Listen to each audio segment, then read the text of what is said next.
Hello and welcome everyone to Leading Through Change. My name is Ebony Beckwith and I'm Chief Philanthropy Officer at Salesforce.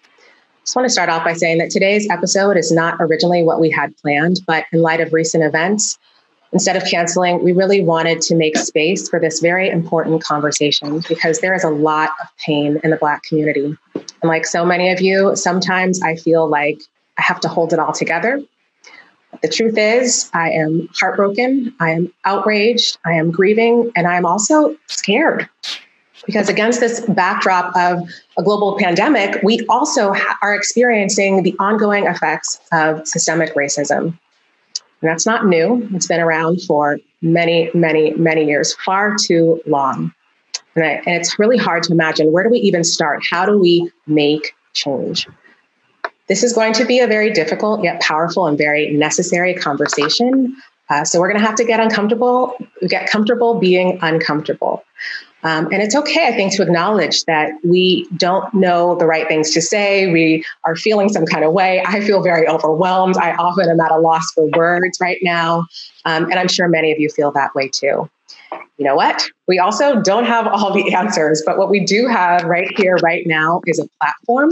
And we are committed to using our platform to make change because together we believe that we can do this. So today we'll be joined by the powerful voices of Mellody Hobson, Soledad O'Brien, LL Cool J, and the legendary Stevie Wonder. And at the end, we're going to end with clear calls to actions that everyone can take today.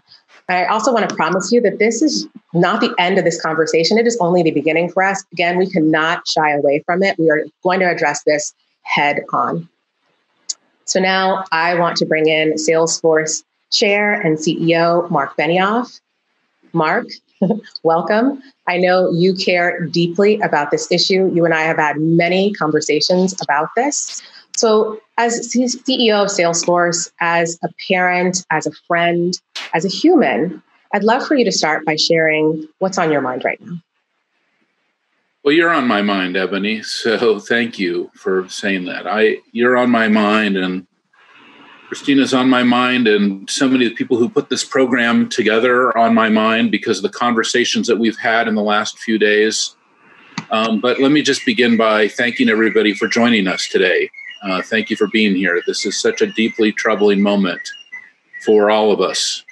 And I think, like many of you, I have a very heavy heart about this terrible murder of George Floyd and countless others that we've had to recount. You know, there's something about trauma like we're going through right now is that when we have a trauma like this, it reopens all the other traumas.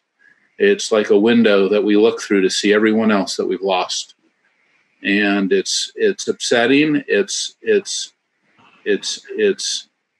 makes me incredibly angry. It's horrifying. It's inexcusable. It's everything we don't want in the world. And we have to find ways to repair the world, to come back together as one humanity. And, I think like what you just said, Ebony, is so powerful that this is really just the latest example of the systemic racism that continues to plague our country. And these are difficult times. We're living through one of the most challenging moments of our lives, of our country. That's how I feel personally. I feel like this has been one of the most challenging moments of my life. I was just reframing it. The last time I saw Mellody was in February. We were in Chicago together. And when I think about everything that's happened since then, I just can't believe it. There's no way I could ever, if someone had said all these things are going to happen, I would not have been able to put it together. So I just want to be absolutely clear where Salesforce stands as a company, that we're guided by our core value of equality, that we stand as allies with the Black community, with you, Ebony, with Christina, with all of our closest employees, leaders, so many of who are so deeply suffering right now, who are grieving, who are angry, who, as you said, are so justifiably afraid. And I'm afraid also. I understand. I feel the fear. But I think we have to be here to listen. We have to be here to learn. We have to be here to come back together as one humanity, to support our employees, our customers. We have to be here to support our communities, all of our stakeholders. We have to be here for everyone. And I hope that through this dialogue and through having a multi-stakeholder dialogue, which we so strongly believe in and that we've done so many times on programs like this or Dreamforce or other events around the world that we've hosted, that I hope that we will all join together and learn more about how to be active allies. I hope that we can all join together and learn how to heal. I hope that we can all join together and have a dream of what's possible in the future, because we have people on the program today who have those dreams, who have those visions, who have those insights, ideas, and they're people who I've learned so much from. I'm so humbled to be here today to hear from so many of these amazing leaders.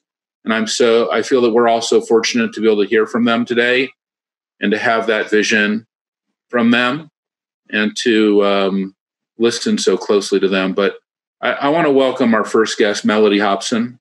She is the co-CEO and president of Ariel Investments. As I mentioned, we were just together last in February, which feels like a lifetime ago. She is, of course, she's the vice chair of the board of Starbucks. She's a director of JP Morgan Chase and Quibi, which has since launched since we were there in Chicago, which is a short form video company, if you don't know. And I couldn't be actually any more thrilled and to have Mellody with us to discuss these important topics. She has been so important in my life in this area. So in so many areas, actually. I just think about all the areas that she's touched in my life. But Mellody, thank you for being here. And thank you so much for having me. I'd like to just open it up and just give this forum to you, Mellody, and let you speak to what's on your heart right now and what you're feeling and how you see things going forward and the approach to repair the world and how we move forward. Well, there's a lot in that first opening question. I'll try to do my best to be as thoughtful as I can. I think there are a lot of people who feel the way that I do, of all races. So I don't make this specifically about being Black, but I do think there's about something that is being Black that is particularly traumatic, because you can see yourself in the people that have died, that have been murdered. And you really are clear about the fact that there's nothing about status or socioeconomic condition or education. At the end of the day, in those situations, what people see as Black. And I've said this many, many times that I'm Black first in my own mind and what I believe others see. I embrace that, but I recognize that creates sometimes challenges and sometimes great opportunities. And when the challenges are not great, they're really bad, like we've seen in this horrific situation. I'm horrified in every way by this murder. And I'm glad that you called it a murder, Mark, because some people say death or he passed away, he was murdered. And I've talked about the fact that I've never seen a murder of a person ever on video in that way over that amount of time, more than 8.5 minutes. So to watch something like that, and just to be a human being, you feel so helpless and so just incredibly sad. And then when you watch the lack of reaction by those who are actually inflicting that fatal pain, you can't believe that a human being can do that. Or the desperate pleas of the people who are filming it saying, please stop. So there's a tremendous amount of sadness. And that sadness is compounded by the fact that we all know this just happened to be videoed. This happens every day in our country in places, close and far, but there's just no camera. And so this is not an isolated event. It in many ways is a regular event in America and has been for a very, very long time, which we all know. Now, I say all that, my heart is heavy and sad, but I wake up every single day with hope. And I believe in always having the glass half full. And I 100% support the protesters who are out standing up for their rights and fighting for change. The heroes in my life are people like King and Mandela and Gandhi, who stood up in a nonviolent way.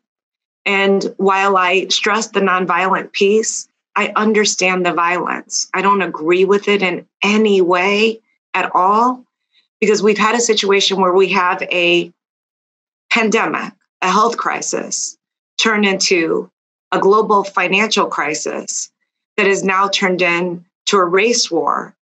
And some of this has been a pot boiling over, because right now, I just got the statistic, half of Black America is unemployed. And when you're unemployed and you're angry and you feel that you've been abused and mistreated and disenfranchised, you get mad. And you also may feel desperation. And in desperation, people will do a lot. So I know that's a lot that I've said. My feelings are tremendously heavy. And at the same time, I say, because people are going out and saying this has to stop, not the violent piece, the peaceful protest part, it tells me that this country is engaging in a dialogue that is essential. But it won't be enough. This won't do it and we're done. Well, you touched on so many things, and there's so much to talk about. One thing that I've been feeling so strongly, which you just articulated so beautifully, that we are dealing with many crises at once. There is a pandemic underway. There is an economic crisis, which you're an expert on. Now we're in a race crisis. We're very much in a global leadership crisis as well. We can feel that. There's many layers here. When there's so many layers, what is the first step? How do we move forward when you have so many layers of crises happening at once? So I think for this one, which is immediate and it's major, I just start with what I know. People ask me what to do. I'm like, look at your own house. Let's start with your own house. Start with your own commitments and the words that you stated around diversity. And one of the things I think about corporate America, talk has been very, very cheap. My husband is George Lucas, and I call him Yoda's dad. And Yoda said, do or do not, there is no try.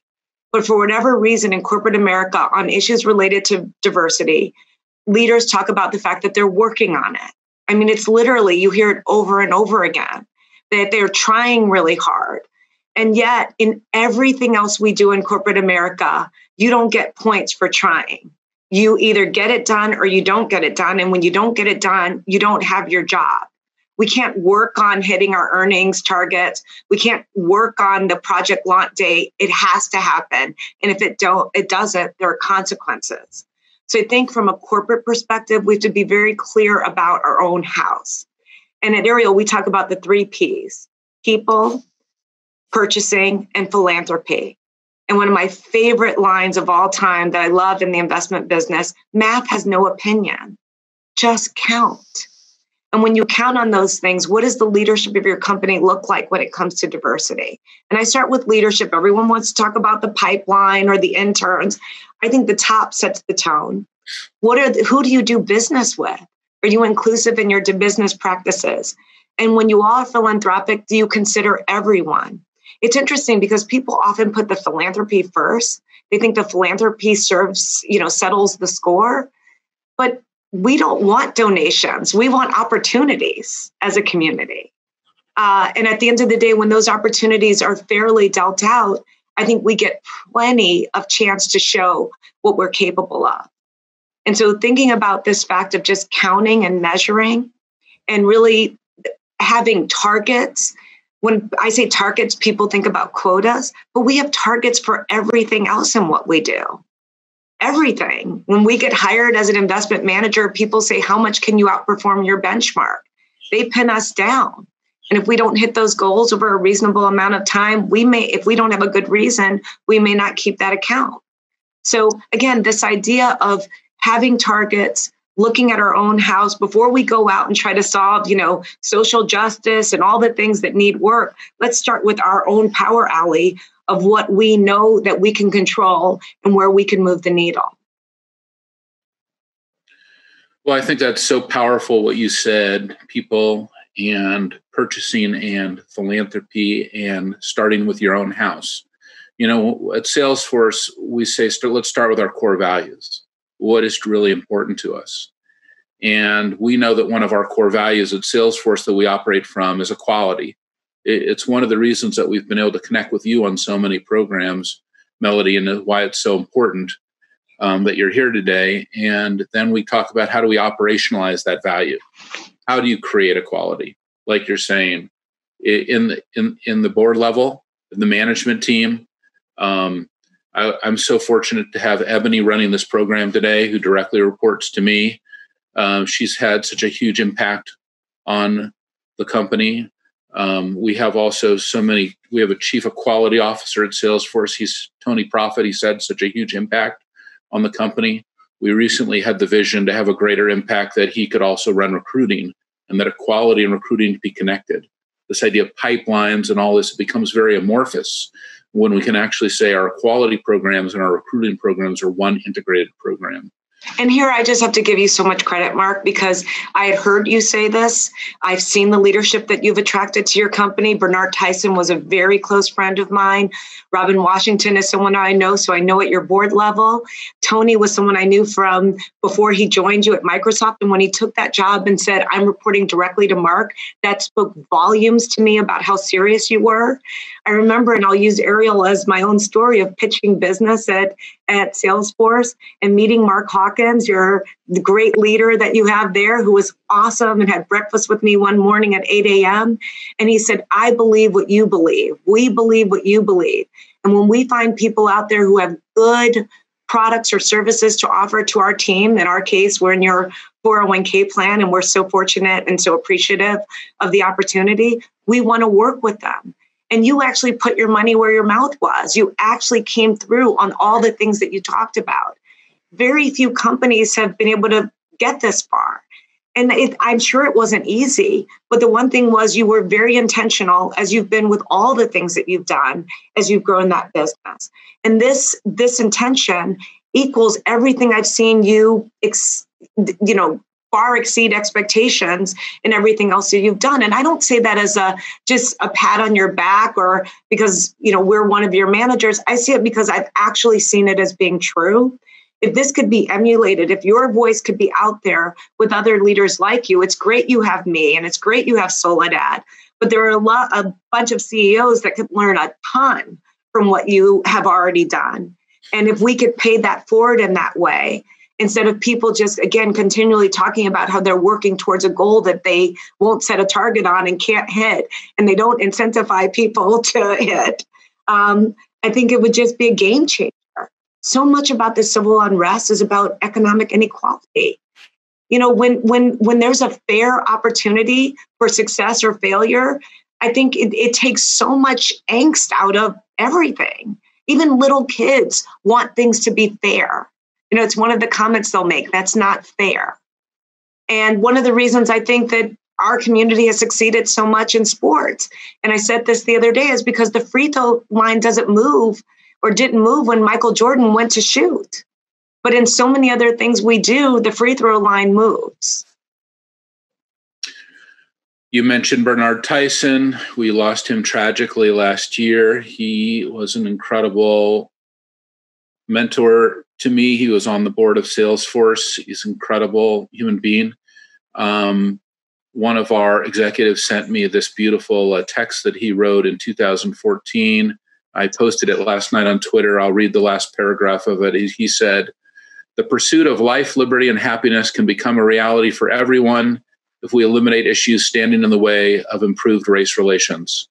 I love this country and we've made so much progress, but we're not there yet. With deeper understanding and thoughtful and positive participation, America and Americans can live up to our full potential in a country built on diversity of thought, spirit, race, and experience." Very powerful. And what I loved about Bernard so much is he was unapologetically Black. When you met him, you knew he never left behind that core part of him. He brought it into every room, and he fought for what was right. And that is, so many people fear having a voice that big and fear leaning into these issues. And Bernard never did. So I so loved him, and I'm so sorry about his loss as well. But you got to see a great one and work with a great one. But your even identification of him and having him on your board, again, says a lot. Well, I'll tell you the thing that you mentioned, and I think it's important that we do talk about this because it's connected. We talked about how we're going through a pandemic crisis, an economic crisis. We're going through a race crisis. We're going through a leadership crisis. And you touched on economic inequality and the critical importance, but it's tied as a thread through all of these. And we know that, here in San Francisco, where I live, we've had some very troubling problems with the pandemic, especially in areas of San Francisco that economic inequality exists so deeply, where we have found multifamily residences that we didn't know existed. That is where we have had the greatest spread of the pandemic. We've also seen and found for the first time multifamily dormitories. And in these areas, there's very high percentages of infection. It's tied together that when inequality is allowed to continue to persist and exist, when we allow these inequalities to exist, then we can have many different types of problems. And it seems like we have to continue to work to resolve this and find greater equity for all of us. How do you see that? So one of the things that I believe is that one of us is all of us. And the pandemic is a perfect example of that. You can't avoid it based upon your socioeconomic condition or the color of your skin or even your geography. It hit all corners of the world. Maybe staying in your house keeps you safe, but at the end of the day, at some point, we all have to go out, and we have an equal chance of having interactions that are problematic. Now, we also know this pandemic has disproportionately affected Black and Brown communities because we are disproportionately on the front line. I saw a number, it's like something like 10% of Black people can work from home. It's a really low number. We're out there on the front lines, delivering food, working as checkout people, doing all the essential services. And that's actually one of the things that I love about the silver lining of this issue is people now see all of these people who are essential in a very different way. The person who is stocking the shelves or standing behind the checkout counter, we know their names, we're applauding them, clapping for the person who is the Amazon delivery person. That is a great outcome that you can see people that you never saw before. But we are on the front lines, which disproportionately puts us at risk. And then on top of that, we don't have the same healthcare coverage as our white counterparts. We have pre-existing conditions. We live in food deserts, so we can't get the freshest food. And so all of that leads to a situation where when we do get hit with COVID, we have worse outcomes. And I'll use myself in this situation. When I was growing up, the Mellody that you know today, that is co-CEO of Ariel and does all the things she does, was a very different person when I was a child. And you know that, Mark. I was the youngest of 6. My mother was a single mom. I never had healthcare as a child. The only time that I went to a doctor is when we went to the emergency room. And this is just the truth. We didn't go to the dentist, things like that people take for granted. I just didn't have that experience. So I understand that my mom could have been doing everything right and still not be able to pull that part off and have that basic coverage for us. And so that's not her fault. So when people don't understand the conditions that lead to these disproportionate pre-existing conditions and things like that, they have to understand the context of all that leads up to that. Healthcare in our country, I believe should be a right. I believe it is a right. It's a right as long as a hospital cannot turn away. And, if you have a gunshot or a heart attack or a stroke, you can't be turned away by a hospital, which means it's a right. But our health coverage, it doesn't work in that way, which is, a whole nother story. But that story is coming back to bite us now, because that's a part of the pandemic deaths. So again, we're back to one of us is all of us. One of us is all of us. This one person being murdered has reverberated around the world, and that has upset businesses. It has upset cities. It has upset people in their sense of safety. And again, one of us becomes all of us. We can't remove ourselves from all of this trauma that is existing in this country. And in many ways, if we would accept that and embrace it and become a part of the solution, which I think so many people want to be and now have to back up their words with actions, I think that it actually changes the whole narrative. Oh, that person doesn't have health care. That's actually my problem. That person is homeless. That's my problem. We have this kind of economic inequality in this country, and 50% of Black people are without jobs. It's actually my problem, because when the pot starts to boil, it will become my problem in a way that will be much harder to solve. Well, Mellody, thank you. Thank you for everything you are doing, and thank you for coming us to a moment like right now. We're very grateful to have your wisdom and your continued mentorship in this critical area. And thank you for everything you're doing for the world as well. Thank you as well. I really appreciate you. Ebony, I'd like to bring it back to you now. Thanks, Mark. And again, thank you, Mellody. That was wonderful. It's great to get your point of view. Now I'd like to welcome to the show Soledad O'Brien. Many of you know her. She is an award-winning journalist. She's the CEO of her own production company. She is the host of Matter of Fact, and she is someone who always keeps it real. And that's why we love her, because she never holds back. Soledad, welcome to the show. Thank you very much. I'm so happy to be here. And it was so interesting to listen to Mark and Mellody really talk about what's at the heart of what everybody's experiencing right now. I think the challenges and the opportunities too. So tell us your reaction to everything you've seen today, in the spirit of you keeping it real and speaking up. What are you seeing? It's been a very interesting time. And I think what Mark really framed very well was this idea that the murder that we saw really unfold over 8.5 minutes was not about an individual, right? It's about people really frustrated with what is a lack of justice, economic justice, criminal justice, social justice for Black people. And it's been going on for a really long time. In 2008, I did my first documentary, Black in America, which feels like 525 years ago, but it was 2008. And we did an entire doc that just looked at criminal justice. We did it again about 9 years later, where we looked at stop and frisk in New York City, and so little had changed. And I'm sure we could do it again in 5 years, and so little would have changed. It's, I think, very, very frustrating for people who are trying to articulate for people who are not Black and who do not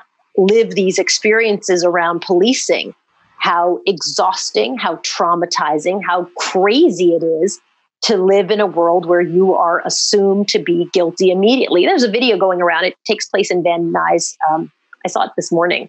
And it's a family, and you see them flagging down police cars because there are looters, and they're waving their hands frantically. And there's a local reporter with them who's waving her hands as well and capturing all of it on camera, on TV camera. And the police finally circle back around, and they come. And the first thing they do is arrest the family in front of their own restaurant as the looters run off, right? Because they were Black. And sort of the assumption is there's something happening, run and arrest the Black people. As the reporter is saying, the looters are getting away. And I remember watching that this morning and thinking, I don't think I've done a documentary which spelled out in 2 minutes the story of being Black in America, like this idea of they're trying to get help, and instead they end up within a 2-minute window under arrest, the family, and completely misunderstood. And that they had talked about trying to protect their community, and nobody cared.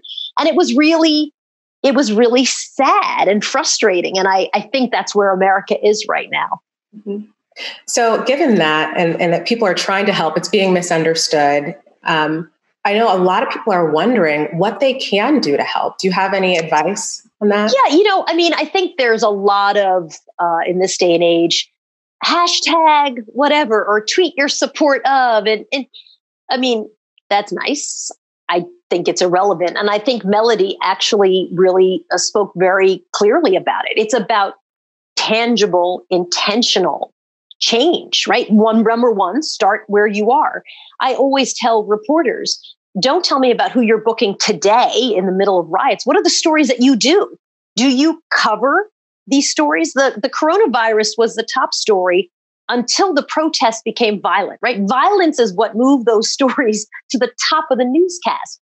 You could be doing stories about what's happening in communities all the time.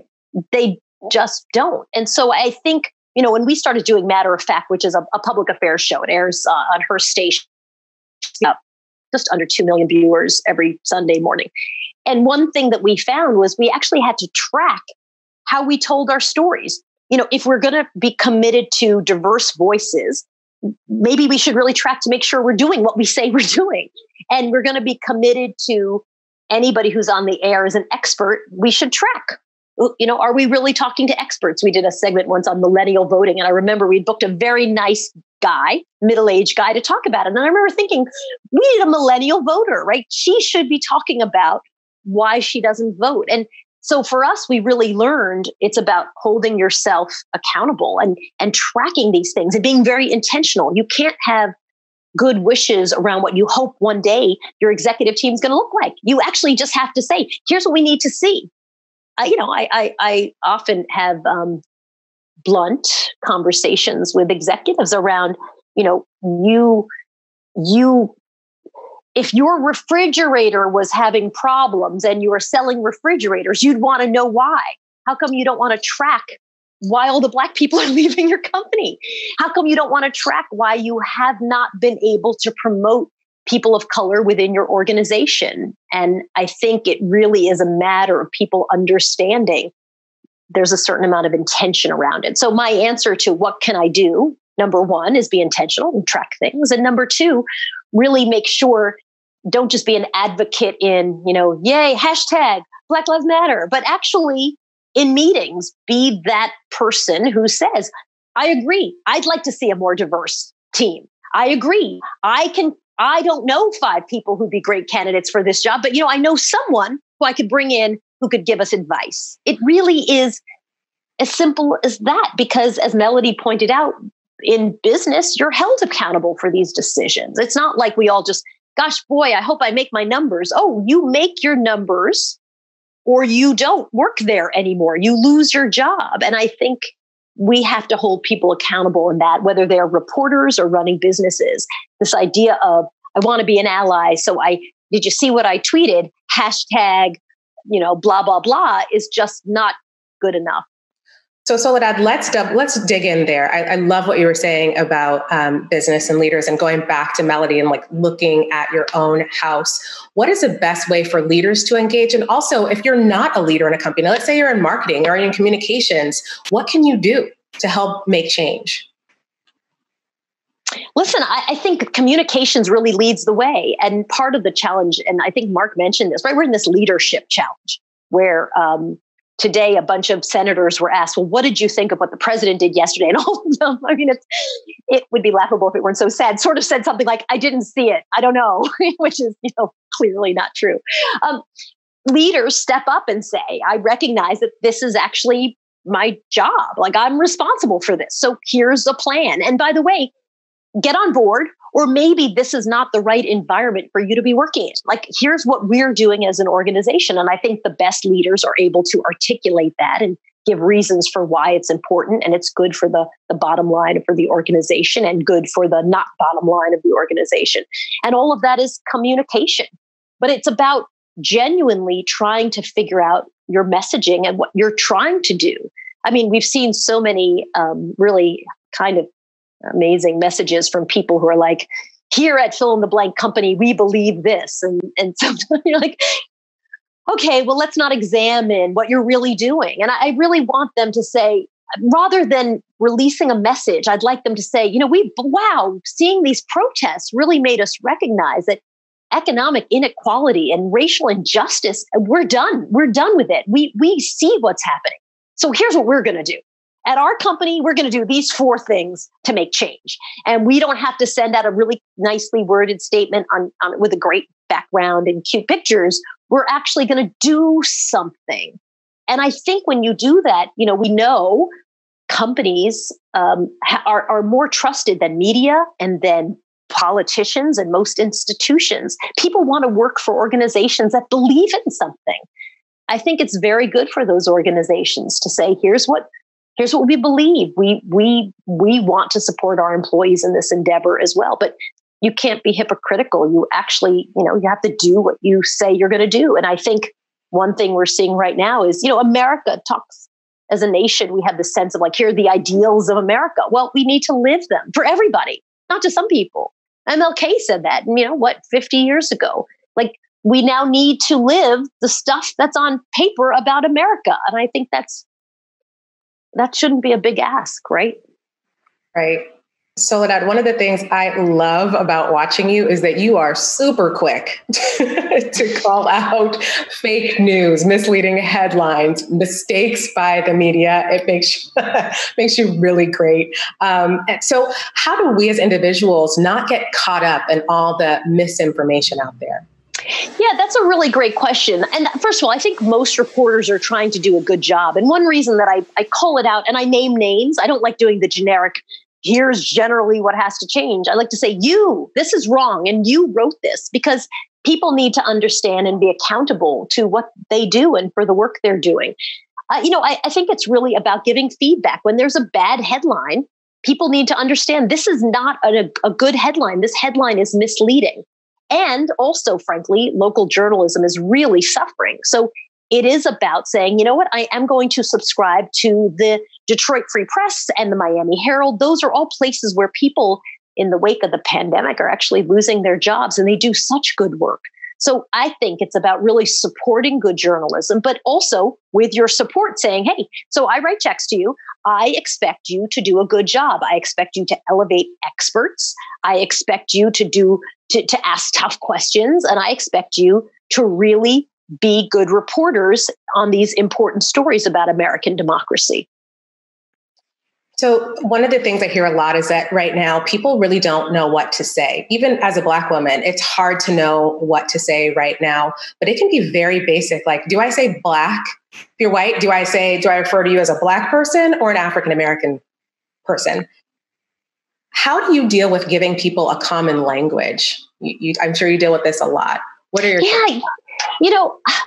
I used to have a friend, every time she talked about Black, she'd whisper, she'd be like, Black people. Why are you It's so weird. It's so weird. I am a big fan of the straightforward approach. And I really admire people who go in and say, this is a little foreign for me. So I'd actually like some help here. Are you fine with this? Right? I think we're doing that more as Americans. What do you want to be called? Every time I book someone for my show, right? I say, here's the title I have for you. Is this what you want to be called? I have your name as, Jonathan Doe, but do you like John? Do you like Jonathan? What do you want? It's so simple in some ways of just asking people. And I think it's fine to say, listen, a lot of the people I deal with want to be called Black, but some people want to be called African-American. I want to get this right. How do you feel about it? Or even I've now had people say to me, at events where you hand off an award, normally I would hug you, but we don't really know each other. Are you cool if I hug you, or is that going to be creepy? And I'm like, thank you for asking. Now that you've mentioned that, I'm good with being hugged. I think it's just communication, right? It's just about making sure you're communicating with people. And I think also recognizing if you're putting out statements that somehow everybody says, wow, that was a photo and there are no people of color, or that was really tone deaf. It probably means around your table are people who are either afraid to weigh in, or you just don't have the right people around the table, right? And you need that person who's going to say, I hate to be the bearer of bad news, but we cannot, as an organization, put out a picture that's all 55-year-old white men. That's not who we are. Or, boy, that is who we are, and this is embarrassing. We need to change that. And you need those people around you who are willing to give you feedback. And I think when you don't have those people as an organization, you really suffer. So, and listen, Mellody Hobson has been that person in many, right? This is why she sits on a lot of boards, because she's willing to say, let me tell you from my experience. Here's how I can add value. I think it's as simple as that. But if you're not getting that feedback, it means the wrong people are around the table for you. I love that you just mentioned Mellody, and she touched on economic inequalities. And I know you feel some kind of way about Black wealth and whether or not we should be worried about it. Can you tell us your opinion on that and if we should be worried? Yeah, we should be terrified, actually, because Black wealth, by some estimates, in 40 years or so, will be at zero. And so that's bad for America generally, right? That's, people like to think like there's these communities, but actually we're more like a boat. So you can't spring a hole in a piece of your boat and be fine. Maybe short term, you can be totally fine. Long term, it will suck you under. So yeah, economic inequality is a huge, huge problem. I think we have a lot of issues around education and understanding. When media talks about Black wealth, it's sort of like no context or no idea that, for many hundreds of years, there were a whole bunch of people who were slaves, so they were not compensated for their labor. And so it's, people talk about Black wealth like, why don't those Black people have any money? Like, well, let me tell you about redlining. Let me tell you about the failures of the GI Bill. Let me tell you about the inability for people to have equality and access and opportunity. We don't do enough, I think, as journalists, framing and explaining. We just say, did you know Black wealth is going to be this? So that's hugely problematic. And I think as people think about, well, what can I do? We have to really help people understand the history of America. When I grew up in Long Island, and Robert Moses State Park was a place where if you cut school, you could drive out and go hang out at Robert Moses State Park, of the beach, basically. And when I learned that one thing Robert Moses did was he created overpasses on the state park so that city buses could not bring Black and brown people out from the city. He didn't want city people, meaning brown and Black people, right? And there's tons of this history of people who were very intentionally, it wasn't an accident. Robert Moses wasn't like, oh my goodness, what did I do? The overpasses are too short. It was intentional to say, not those people. I don't want those people on my beach. And I think when we understand the history of people who've been excluded, then you have to say, okay, well, people who are good-hearted will say, well, shoot, that's crazy. We need to work around that. How do we fix that? How do we change that? But you certainly cannot pretend as if it's not an issue and it's not something that we don't need to discuss. And this exists in why highways are where they are, communities, Black communities that were economic engines, New Orleans, Oklahoma, where they were just destroyed so you could put up a highway, or destroyed because they were competing with white businesses.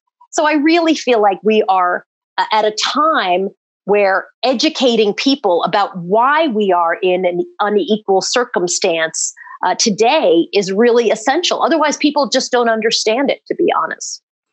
Soledad, thank you so much for educating us on this call. Thank you for lending your powerful voice to this issue. And thank you for being here with us today. Of course. Thank you for having me. Nice to see you, Ebony. Pleasure. Good seeing you. It just keeps coming back to me that this is just such a deeply troubling moment for all of us. But there are people, and there are thoughts, and there are visions to help us get to this next level. And I think, like all of us, I continue to have a very heavy heart about this murder of George Floyd. And as I mentioned, the countless others. And, I have to be honest with you, it was Stevie who brought it to my attention almost as soon as that video became aware. And when I saw it, it was probably the most horrible thing I've ever seen in my life. I have never seen a murder like that. And it was just terrible, inexcusable. It really is just the latest example of systemic racism. It continues to plague our country. These are really difficult times, and we're living through one of the most challenging moments of my life, I think of many of our lives. And I do want to be absolutely clear where Salesforce stands as a company, that we're deeply guided by this value of equality, and we stand with allies, with the Black community, so many of whom are suffering, and we've heard today on Leading Through Change. So many people are suffering and grieving and angry and afraid. So we're here to listen and learn to support our employees, our customers, our communities, all of our together every single day. Thank you for everything. And with that, Ebony, I just want to bring it back to you and thank you and Christina for today's program. I want to thank LL Cool J. I want to thank Soledad O'Brien. I want to thank also Mellody Hobson. These are the words we need right now, the love we need, the light we need to get through to the other side. Thank you. Okay, back to Ebony. Thanks, Mark. And again, I also do want to thank Christina for producing the show and the amazing people that put this together. And also thank you to all of our guests for being here today. I feel really hopeful from this conversation. This is really hard, but it's really part of the process and it's how we make change. And like I said earlier, we have to get comfortable being uncomfortable. We heard from Mellody, who set the tone and what business must do. We heard from Soledad, who gave us tangible actions. LL talked about it's more than just writing a check. It's about creating opportunities. And I really love, Stevie, you brought it really back to the heart. So for me, as I grapple with this shared lived experience with all of you, I really find comfort in knowing that we are not helpless. We are not hopeless. We are all in this together. And I, again, really appreciate all of you for joining us today. So ultimately, this for me is about human decency. It's about loving your neighbor. And I hope that that's one thing that we can commit to doing today.